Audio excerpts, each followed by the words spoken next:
547 ቶሪ ዲባባ ባላለው የአዲስ ከተማ ለከተማ ድሮች ምክር ቤት ሰብሳቢ ነኝ። የአዲስ አበባ ድሮች ስራ አስፈጻሚና የኢትዮጵያ ድሮች ዋና ጸሐፊ ነኝ።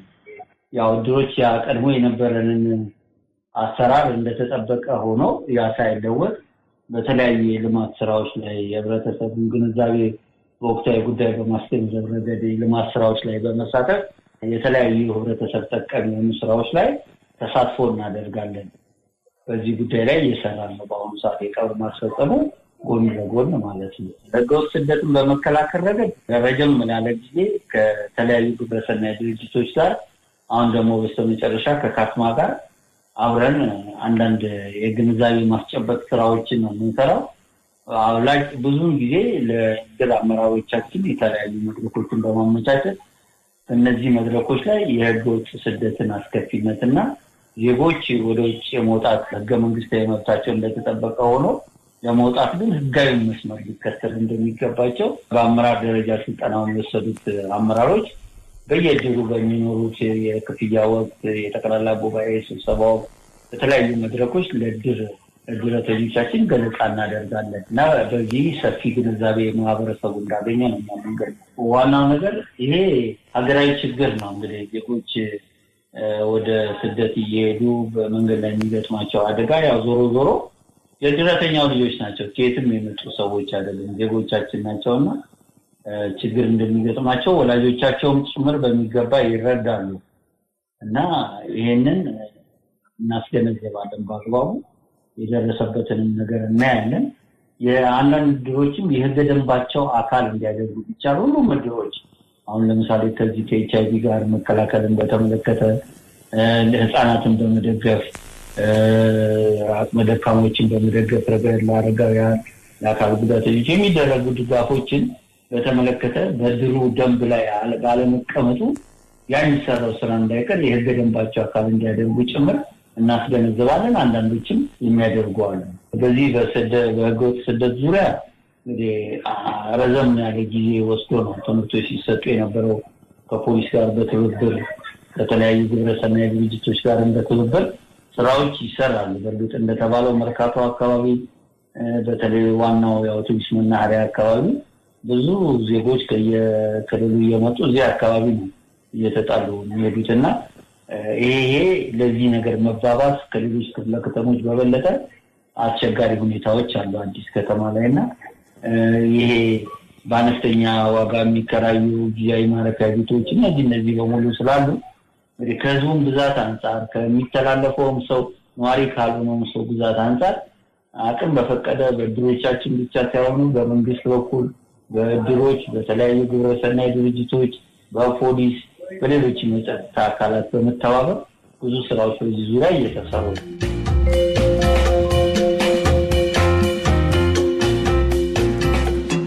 ከካስማ ጋር እንግዲህ ያው የግንዛቤ ማስጨበጥ ነው ትልቁ ነገር። ድሮች ላይ አንድ ለአመራሮች የግንዛቤ ማስጨበጥ ስራ እንዲሰራ ነው።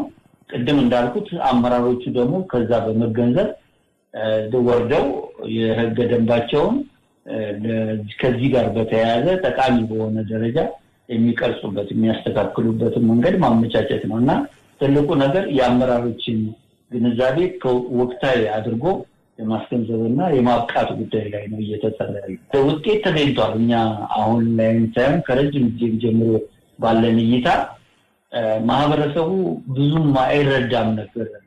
ልጆች የህጋዊ መንገድ ተከትለው ቢሄድ እንደሚገባቸው አይረዱም ወላጆችና ህገወጡ መንገድ ብቻ ያለ ነበር የሚመስላቸው በህገወጥ ደላሎች እየተታለሉ መሄዳቸው። ስለዚህ እኛ አሁን የመንቀሳቀስ መብት አይደለም ተከልከልን። ወላጆችን በየድሩ ስናልፈታ መንቀሳቀስ ህገ መንግስታዊ መብታቸው ነው። ግን ሲሄዱ ህገወጥ ከሚሆኑ እዚሁ መንግስት ባስቀመጠው መስፈርት መሰረት ተገቢውን ለስራ የሚመቻቸውን ስልጠና በመውሰድና መንግስት ህጋዊ አድርጎ በተፈራረመባቸው ሀገራት ቢሄዱ አንደኛ ጥበቃ ይደረግላቸዋል። በኤምባሲዎች በኩል እዛ ባሉ ተገቢው ትኩረት ይደረግላቸዋል። ጉዳት ቢደርስባቸውም በቀላል ወደ ቤተሰቦቻቸው ወደ ትውልድ ሀገራቸው የመመለስ ዕድሉ የሰፋ መሆኑን በሚገባ እናስረዳቸዋለንና ይሄን መንገድ እንዲከተሉ ነው ብዙ ጊዜ የምናደርገውና በእርግጥ ከክፍለ ሀገር በሚመጡ ሰዎች ላይ ሞር እንደዚህ አይነት ነገር ብዙ ችግሮች አሉ። እንደ ከተማ ግን ህብረተሰቡ በየጊዜው ይረዳል እና ይሄን ያውቁታል ማለት ነው። ትልቁ የኛ ስራ ምንድነው ህገወጥ በየስርቻው ስራ ያሉ ደላሎች ልጆችን በማስኮብለል ከክልል የሚመጡ ልጆችን በህገወጥ መንገድ የመውሰድ እንዲህ አይነት ነገሮች አሉ። እንዲህ አይነት ነገሮች በሚታዩበት ሰዓት እድሮች በፍጹም በዝምታ ማለፍ እንደሌለባቸውና ጉዳዩን ለፖሊስ ማሳወቅ እንዳለባቸው ተገልጿም ሲደረግና ዋናው ስለ ህገወጥ ስደቱ ብቻ አስከፊነት ሳይሆን ይሄን የህገወጥ ስራ የሚያስፋፉ ወገኖች ቢኖሩ በየቦታው በተለይ እኛ አካባቢ ላይ እዚህ አውቶቡስ ተራ መናኸሪያ አካባቢ ብዙ ይሄ ኑሮ የማይመቹ በየስርቻው የተሸጓጎጡ ቤቶች አሉ። እዚህ አካባቢ ላይ እንዲህ አይነት ድርጊቶች የሚፈጸሙ በመሆኑ እዛ አካባቢ ያለው ማህበረሰብ ይሄን ጉዳይ በሚገባ ተከታትሎ ለህግ አካላት እንዲያሳውቅ ጭምር ነው ስልጠናው ሲሰጥና እንዲህ የግብረትና የሚሆን በእኛም ስብሰባ ይሁን ፖሊስን በሚጠራን ስብሰባ ላይ በዚህ ጉዳይ ላይ አተኩሮ ይሁን እዛ ላይ ጥያቄዎች እናነሳለን። ምን ጥሩ ነገሮች አሉ፣ ምን ያልተሰሩ ነገሮች አሉ፣ ከምናቀርባቸው ጥቆማ አንፃር አፈጻጸሙ ምን ይመስላል የሚለውን በየጊዜው በሚኖረን የግንኙነት ጊዜ ላይ እናነሳለን። ይሄን ካስማ እንግዲህ ስልጠናውን በሚገባ አጠናክሮ ከኛ ጋር አሁን ምናልባት እንግዲህ ቀደም ባለው ጊዜ ለረጅም እንዳልከው አመታት ስልጠናዎች የተለያዩ ግንዛቤ ማስጨበጫ ስራዎች ተሰርተዋል። አሁን ደግሞ ካስማ ይሄን በቀጣይነት አጠንክሮ መሄድ እንዳለበትና በተዋረዳውን በክፍለ ከተማ ደረጃ ያለውን ግንዛቤ በሚሰራባቸው ወረዳዎችም ላይ ወርዶ ብዙ ጊዜ ስራዎች የሚሰሩት ታች ወረዳ ላይ ስለሆነ እዛ ላይም አጠንክሮ ስራውን መስራት እንዳለበት እኛም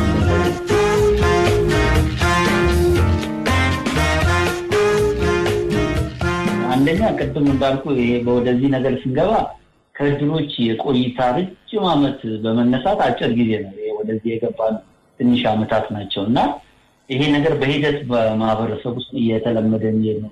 ብዙ ጊዜ ህዝብ የሚያውቀው እድር ያው የቀብር ነው፣ እድር ለማስተዛዘን ነው፣ ከዚህ ያለፈ ምን ሚና ይኖረዋል የሚል በራሱ በድርተኛው በቂ ግንዛቤ ያለመኖር ችግር አለ። አሁን ግን በሂደት በአካባቢያችን በሚሰሩ የልማት ስራዎች እንሳተፋለን። የውስጥ ለውስጥ መንገድ የኮሚኒቲ ቤቶች ግንባታ የጸጥታ ኃይሉን በማጠናከር ረገድ ለህፃናት ቀደም ባለው ጊዜ የከተማ አስተዳደሩ አሁን የሚደግፈውን አይነት አሰራር እኛ ጋር የተጀመረ ስራ ነው። ህፃናትን በትምህርት መርጃ መሳሪያ መደገፍ አቅም የፈቀደው ነው። ከዩኒፎርሞችን መደገፍ እንዲህ አይነት ሰፊ ስራዎች ቀደም ሲልም ጀምረናል። አሁን በመንግስት ሙሉ በሙሉ ቢሸፈንም እንሰራው ነበርና በተለያዩ የልማት ስራዎች ላይ እንሳተፋለን። ዛሬ ብቻ ሳይሆን ድሮች እንግዲህ ቀደም ባለው ኮሮና በሀገሪቷ ላይ ገብቶ በነበረበት ሰዓቱ ትልቅ መስዋዕትነት የሚከፈል ነው። እንደ አዲስ ከተማ ወደ 500 የሚደርሱ የጎዳና ተዳዳሪዎችን ለሁለት ወር ያህል ከኢትዮጵያ ቀይ መስቀል ጋር በመተባበር በቂርቆስ ላይ፣ ልደታ ላይ፣ አዲስ ከተማ ላይ በተመሳሳይ ቁጥር በተለያዩ የትምህርት ቤቶች ላይ የምሳ አገልግሎት እንሰጥ ነበር። ያኔ ህመሙ እንደዛ ተከፍቶ ህብረተሰቡ በየቤቱ በገባበት ሰዓት የድር አመራሮች ግን መስዋዕትነት ከፍለን ወደዚህ ያን ሁላስና እንሰራ ቆይተናል። ይሄን ህብረተሰቡን በሚገባ ይገነዘባልና አሁን እንዲሁ ባጭሩ የማይገለጹ በርካታ የልማት ስራዎች ላይ ተሳትፈናል። በሀገራዊ ህዳሴ ግድብ ግንባታም ላይ የበኩላችንን አሻራ ኖረናል። ብዙ ስራዎች ይሰራሉ። መንግስት የሚያቀርብልን ጥሪ እየተቀበልን ተገቢውን የልማት ስራ ለማገዝ ጥረት እያደረግን ነው። በአዲስ አበባ ደረጃ እንግዲህ አሉ ተብሎ የሚታሰው በሴቶች ህፃናት ማህበራዊ ጉዳይ ቢሮ ስታቲስቲክስ ወደ 6500-700 ድረስ የሚደርሱ ድሮች አሉ ተብሎ ነው የሚገመተው በአዲስ አበባ ደረጃ እና እንግዲህ ሁሉም ባይሆኑም በርከት ያሉ ድሮች ግን በምክር ቤት ውስጥ ታቅፈው ስራቸውን ይሰራሉ። በምክር ቤትም ባይታቀፉ እንዲህ ሀገራዊ ጥሪ ሲኖር የአካባቢ የልማት ስራ ሲኖር ምክር ቤት ውስጥ ባይሆኑ ምክር ቤት ለመግባት ፍላጎት ነው፣ ፈቃደኝነት ነው፣ አስገዳጅ ነገር የለውም። ስለዚህ ያሉትም የሌሉትም የሚቀርቡትን ጥሪዎች ይቀበላሉ፣ ተገቢውን አስተዋጽኦ እያደረጉ ነው።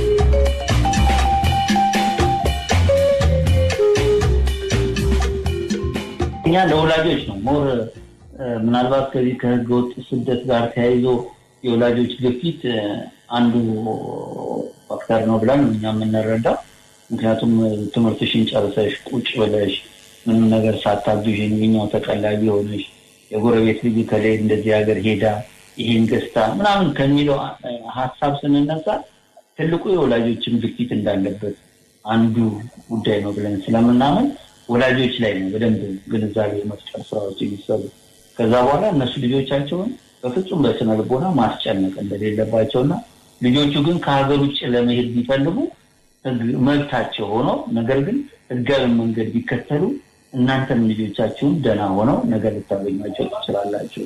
ልጆቻችሁ የደከሙበትን ገንዘብ ቢሆን አልባሌ ስፍራ ላይ እንዳይወድቅ በህጋዊ መንገድ ወደ ሀገር ቤት መላክ ይችላሉና የህጋዊ መንገድ ትልቅ ጠቀሜታ አለው ብለን በዝርዝር ጠቀሜታውን ከበታል ባገኘው ስልጠና ልክ ለህብረተሰቡ በየመድረኩ እንገልጻለን።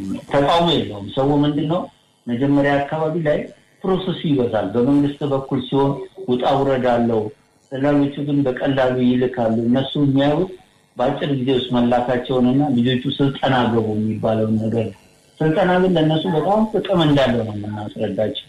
ስለ ፍሪጅ አጠቃቀም ነው የሚያውቁ ከገጠር የመጡ ልጆች ወደዛ ሲሄዱ የሚገጥማቸው ከኤሌክትሪክ ጋር የተገናኙ ሌሎች ነገሮችን በሙሉ እንነግራቸዋለን። ይሄ ጉዳት አለው ለልጆቻቸው። አውቀው ቢሄዱ ግን ቢያንስ ከዚህ ጉዳት ይጠነቀቃሉ። ህጋዊነት አንድ ነገር ሆኖ ጉዳትም ላይ እንዳይወድቅ ይረዳቸዋልና ማድረግ የሚገባቸውን የስነ ልቦናም ዝግጅት እንዲያደርጉ ጭምር እናሳውቃለን ለማህበረሰቡ።